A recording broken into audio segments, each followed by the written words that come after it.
ચાલો વિદ્યાર્થી મિત્રો, આજે આપણે લીંબુ અને પાણી વચ્ચે પ્રેક્ટિકલ જોશું। આ જે લીંબુ છે ને આપણે પાણીની અંદર નાખશું તો પાણીની અંદર ડૂબશે કે તરશે? તો આપણે જોઈએ કે અહીંયા ડૂબી જાય છે, મતલબ લીંબુની ઘનતા પાણીની ઘનતા કરતા કેવી છે?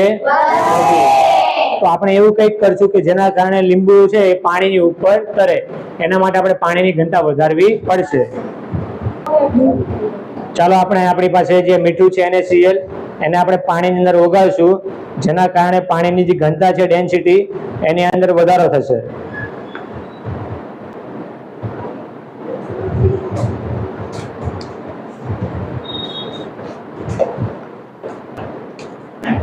કરો સર।